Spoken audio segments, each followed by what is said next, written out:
Hi, everyone, and welcome to Ask a Property Manager, episode number 79. Today is July 14th, 2020. We're coming to you from Studio 2.0 here at Own Buffalo. I'm Andrew Schultz, principal broker of Own Buffalo, Inc.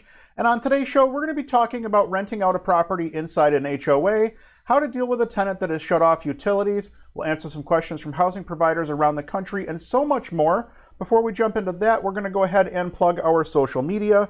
New episodes of Ask a Property Manager every Wednesday, 10 a.m. Eastern on our Facebook page, facebook.com/Buffalo Foreclosed Homes. You can also catch replays the same day on our YouTube over at youtube.com/Own Buffalo, as well as on our Facebook page. Don't forget to check out our Instagram. We post things there that don't make it to the other two platforms. And last but not least, don't forget about the Rent Prep for Landlords podcast. New episode of the Rent Prep for Landlords podcast drops tomorrow morning.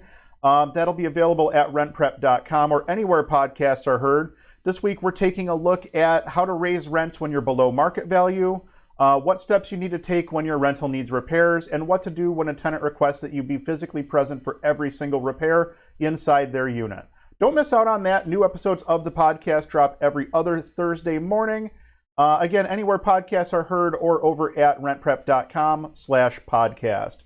We're going to go ahead and jump into our news of the day here. Maybe, there we go. We're going to start with this quick article on the eviction moratorium, and then we're going to follow it up with something a little bit lighter. This comes to us via CNBC. This was published yesterday, Tuesday, July 13th. Just a sliver of assistance has reached renters with eviction ban about to expire. The national ban on evictions is scheduled to be lifted at the end of the month, yet just a sliver of the $45 billion in assistance allocated by Congress has gone out to renters behind on housing payments. The first round of rental aid was authorized by Congress in December, and by February, the U.S. Department of the Treasury had distributed the full $25 billion to the states. In March, Congress allocated another $21 billion in aid for renters and their landlords, and states so far have received around $8.6 billion of that money.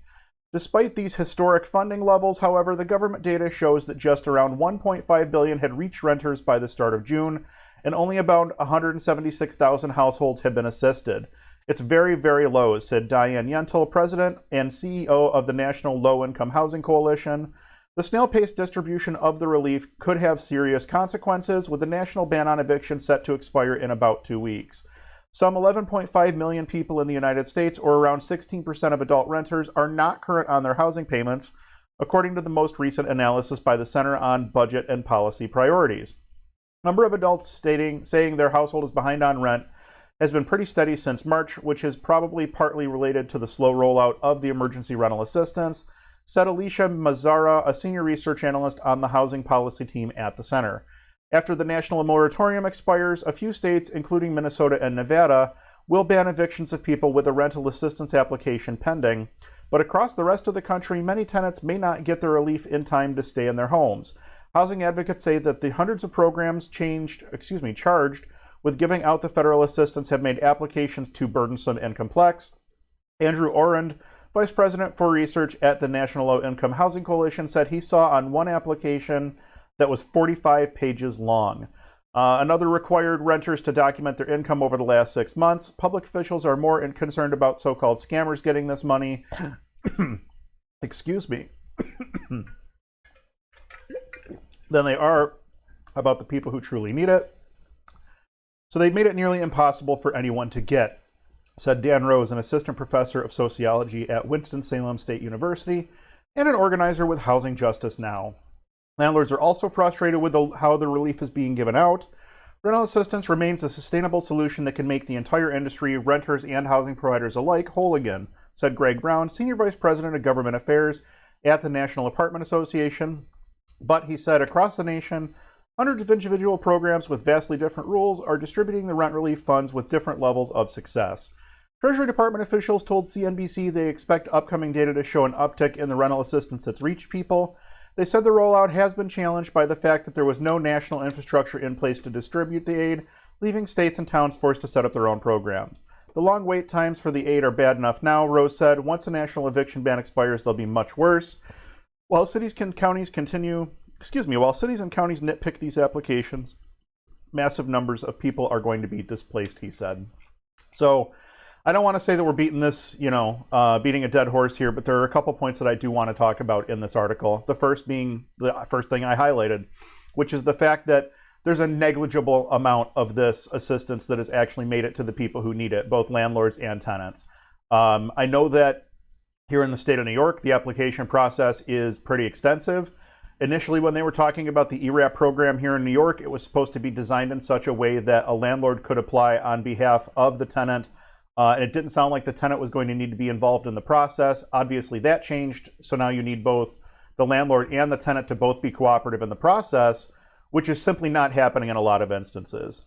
The next point I wanted to bring up, one application that was 45 pages long and talking about the documentation requirements. When you're dealing with low-income tenants, they may not have all of the documentation that they need to get this assistance. It's not exactly as though all of this stuff is necessarily. It's standard paperwork for the most part. It's things like your social security number, maybe a copy of a pay stub or something like that. The paperwork is something that shouldn't be terribly difficult, but a lot of people are struggling to get this paperwork in simply because they don't have it, can't get into a caseworker to get proof that they have, assistance with some program or whatever. There are a lot of stepping stones, a lot of hurdles that people need to jump through in order to get access to this assistance, which I don't think helps the situation either. Scrolling down a little bit, hundreds of individual programs with vastly different rules for distributing rent relief with different levels of success.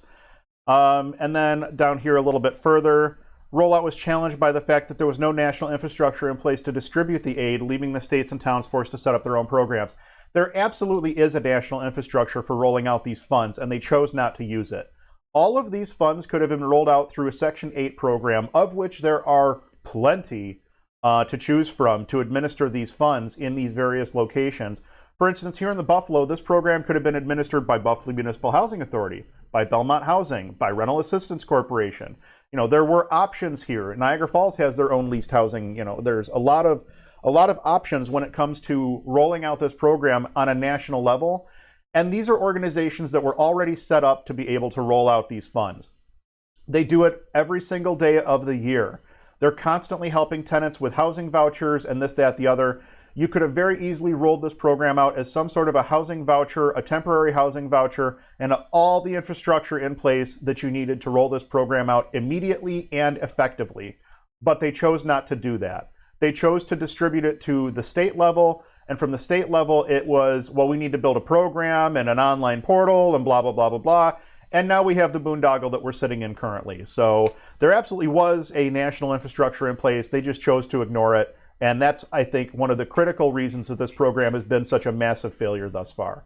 Hopefully they get it straightened out. I don't think it's going to happen. I think you're going to see a lot of this money disappear back into either the federal government's coffers or the state's coffers without ever having reached landlords and tenants. A couple things to touch base on here as far as the actual moratoriums. Currently, the federal moratorium runs to the end of July 2021, so we have about a half month left on the federal moratorium. They have come out and said that they don't intend to renew that. That was actually what they had said when they renewed it last month. That being said, based on the article we're seeing, it wouldn't surprise me at all if they kick the can down the road and extend it further. New York State has the moratorium in place until the end of August this year. New York State has ended its COVID-related state of emergency, which would lead me to think that it would be very difficult for them to extend that eviction moratorium. That said, New York State seems to love legislation like this, and I guarantee you that if you see a federal extension, you'll see a state extension as well. If you don't see a federal extension, I don't think you'll see a New York State extension. My recommendation at this point to anybody who has a non-paying tenant or a nuisance tenant or whatever the case is, get in contact with an attorney and see what you can do to start paperwork now to get yourself in line for when the courts do open. You might not be able to get a date for your court at this point, but you might be able to get your docket filed, and at least then you're in line ahead of the wave, if you will, before the courts open and everybody else goes to file. So hopefully your court date comes up well before everybody else's. Let's go ahead and jump into a little bit lighter article. This one comes to us from Fox News. Mark Twain's final home lists for $4.2 million in Connecticut. Property was known as Stormfield and is located at 30 Mark Twain Lane. Let me see if I can close this here. There we go. Mark Twain's final published story Captain Stormfield's visit to heaven tells the tale of a man whose dreamy idea of the celestial kingdom is upended when he arrives. But perhaps a Connecticut home where the famed writer spent the last 2 years of his life and a property that's named after that story can be someone's paradise. A Tuscan villa style spread in the Fairfield County town of Reading, which Twain, born Samuel Clemens, built and resided in until his death in 1910, has listed for $4.2 million, the listing brokerage told the Post. Named Stormfield, the 6,300 square foot property is aptly located at 30 Mark Twain Lane and sits on 28.53 acres adjoining a 161 acre land trust. The mansion gets its Tuscan look thanks to Twain's extensive travels in Italy. Twain's original home burned down in 1923, years after his death, but builders constructed a new property on the grounds in 1925, retaining the home's terraces, stone walls, stone pillars, and gardens.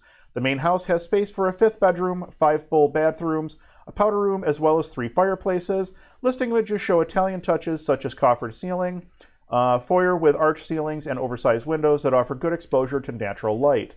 Other touches include a formal dining room that looks out to a stone terrace and the lawn, and naturally a library.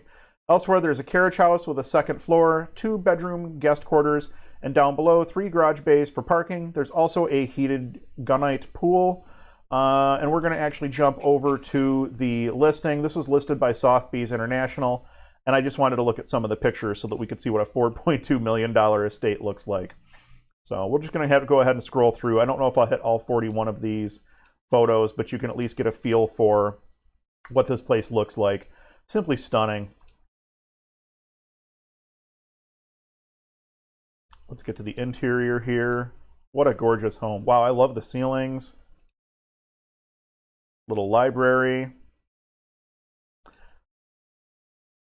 wonder what the original home looked like. They did say that this was a rebuild, and honestly, it's a nice looking rebuild. It was done very, very well from what I can see in these photos, but I'm genuinely curious to know what the original home looked like at this point.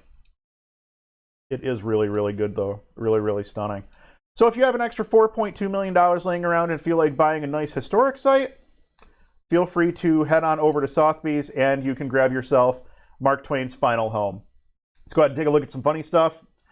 I don't know if I've posted this one before. This is less funny and more, oh man, please call an electrician rather than hiring Joe Handyman off the street that doesn't have any insurance or any kind of a clue as to what's going on.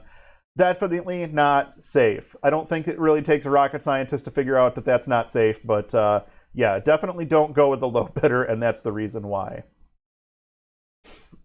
And this one, I don't know if this was posted before or not. I don't believe so, but I thought this one was pretty amusing too. Just a little potty humor for you. So we're going to go ahead and jump into our questions from housing providers around the country. We're going to start with this one on tenants disconnecting utilities. If a tenant decides to move out early and the lease goes until the end of the month, shouldn't they be responsible for the utilities as well until the end of the month? He's going to turn off the power. This is Florida. It's hot, humid, and rainy. Do you have any utility clauses in your agreement for this? I've bent over backwards for this dude, and I am so over it. So yes, your tenant is responsible for utilities until the end of the lease. We oftentimes do have to remind tenants of that fact when they are moving out early, even if they are in a situation where they're moving out of the area or something like that. They're still responsible for their rent and they're still responsible for the utilities until the end of the lease term or until a new tenant is placed in that unit. I'm going to go ahead and show you the language that we use in our lease here. So essentially what happens is many tenants will just shut off the utilities and we pick it up at that point and back bill it to the tenant. And then when we do their security deposit disposition, at that point we back bill to the tenant for the utility usage that they should have been covering. Make sure that your lease allows for back billing. There's a couple of highlighted sections here that you may want to double check your lease to see if you have something similar. But yes, you definitely need to have some sort of a mechanism in your lease by which to back bill an unpaid utility. Then at the bottom of this language, you can also see we have language in here that also covers us for any damages caused by not having utilities in place. The classic example here is you're talking in Florida with with hot weather, you need that air conditioning to prevent a mold situation, which could create a large amount of damage in a very short period of time. Your tenant would be responsible for that mold condition if they were to turn the utility off and just abandon the house. because of that clause, that final clause in that lease chunk that I just showed, that section of our lease on utilities. Now let's talk about a cold weather climate. If a tenant shuts off their gas and suddenly you have no heat in the building and the pipes freeze and burst, your tenant would be responsible for those damages as a result of that last paragraph in that lease clause. You need to have something in there not just to cover you for back billing of the utilities, but also for any damages caused as a result of those utilities being shut off. It's super important to make sure that you have that stuff in your lease so that there's never a question if you do wind up in court as to who's responsible and why. So that's my recommendation. The other thing I do want to recommend is contact your utility providers with regards to landlord accounts. I know that our gas and electric accounts both offer what they call a leave-on for landlord agreement, which essentially means when the tenant calls and disconnects their service, it automatically rolls over to the landlord's name so that there's never a lapse in the utilities. This is great for cold weather climates like Buffalo, where you have heating issues, you don't want frozen pipes. It's also great for hot weather climates like Florida, where you need that air conditioning to prevent a nasty mold situation. So you may want to look into this. That might be a situation that would help you out. The one thing I would recommend on that is when you're dealing with that, talk to the utility company and find out if there are any times when it will not activate. For instance, if our tenants are shut off for non-payments, it will not automatically roll over to us. It just gets disconnected. So at that case, at that point, we'd have a building sitting there with no utilities, and we honestly wouldn't know unless we were out for an inspection or something like that, because the utility provider does not send a letter stating that the utility is disconnected in that instance. So that's something to keep in mind. Talk to your utility providers, see what the leave-on for landlords do cover and do not cover, and then make sure that you are acting appropriately to make sure that you're covering yourself for utilities. Our next question, renting in an HOA. HOA property, should we include a clause when the tenant has access? Should we include a clause when tenant has access to swimming pool, tennis court, common ground, and playgrounds? I hate HOAs and I hate managing rentals inside of HOAs because it just creates an extra layer of bureaucracy. If you're going to rent something out and it's inside an HOA, the first thing you need to do is make sure that you aren't in violation of any of the HOA bylaws, because a lot of the HOA bylaws out there do prevent you from actually renting your unit inside the HOA. They kind of put a stop to things like that. You may have to jump through some hoops before you're allowed to rent the unit out. For instance, you may have to have your tenant fill out a completely separate rental application for the HOA to do their own check. It's a headache, it's unnecessary, but it's one of those things that you have to deal with if you really want to rent something out that's inside of an HOA. Something else that you need to keep in mind is that the HOA is going to have a set of bylaws and rules. You're going to want to make sure that your tenant has a copy of those and that you have actually had the tenant sign off that they are in receipt and understand that they are responsible for those rules and regulations above and beyond your lease rules and regulations. Again, another layer of bureaucracy, but you do want to make sure that your tenants are aware of any silly rules that might be out there regarding, for instance, where they can park and not park, and maybe they can have a potted plant outside or hang a flag or whatever the case may be. Maybe not. It all depends on the HOA and their rules. So you want the tenant to be aware of what they're signing themselves up for when they go to sign that lease, for sure. Back to the point here, you should definitely specify what amenities they have access to inside their lease. You might also want to clearly state what they won't have access to. For instance, if there's a clubhouse, but it's only accessible to HOA owners or something like that, as opposed to HOA renters, make sure that you specify if there's something that you would think there might be access to, but there actually is not due to some silly HOA regulation. I hate HOAs. I think it's pretty clear based on my comments on this that I'm not a big fan of HOAs and how they operate. I don't like to manage assets inside of HOAs because it does create an extra layer of admin and bureaucracy, and to me it's simply not worth it. But you might find yourself in a situation where that's the best possible situation for you to buy, is something inside of an HOA where there's lower maintenance and things like that. More power to you. Just make sure you go in with your eyes wide open. On to our third and final question, using an answering service. Hello, does anyone self-manage and use an answering service for their rentals? If so, which ones and what is their pricing structure? I feel like a lot of my headaches are from phone calls. One, prospective tenants asking questions that they're very clearly stated in the ad, such as cost, deposit, application fee, is it available, how to schedule a showing. And two, current tenants that call about insignificant or unimportant things when it can be captured in the property management portal. So this is a great question on how and when to leverage your time. We do use an answering service here at our office, and their roles kind of expanded over the course of time. Initially, it was just to catch overflow calls during the day. For instance, if I was out of the office, back when I was a little bit smaller one-man shop, if I was out of the office or on another call, the answering service was there to pick up the overflow. They also picked up the calls after working hours on weekends and on holidays so that I didn't have to constantly be glued to my cell phone waiting for the next thing to happen. They only called me if there was an emergency situation that needed to be dealt with right then and there. Otherwise, they took a message and I got back to them the next business day. And that's actually worked out pretty well for us over the course of time. Their role has expanded a little bit, I would say, over the course of time too. Because of the laws here in the state of New York, our answering service can't answer questions on the actual apartments, for instance. That's a licensed activity that has to be done by a real estate agent or real estate broker. But what they can do is take a message and send a text message that has a link to the apartment ad. It's not necessarily the greatest, but at least that potential applicant is getting information in their hand immediately. Even if they aren't able to discuss the rental with somebody, we're capturing that lead, getting a name and a phone number that we can call or text, and they're getting some information right off the bat so that they can decide, hey, I want to see this, or no, this is not going to be the place for me. So there's a lot of cool things you can do with answering services to help leverage your time and things of that nature. The one nice thing, and actually the thing that we find to be the most important reason for us to use our answering service, we can answer messages in a batch as opposed to picking up the phone and dropping whatever task we're on every single time the phone rings. I like to try to do my work in time blocks such that I want to spend, an hour or 2 hours fully focused and fully dedicated to this task so I know that I can knock out a big chunk of it. Not having to answer the phone for those 2 hours, letting things go to the answering service, and then coming back after to pick up your messages is a real game changer. It gives you that ability to focus on a particular task for an extended period of time. This technically won't make sense to you until you have quite a few doors, because there is a justifiable expense here.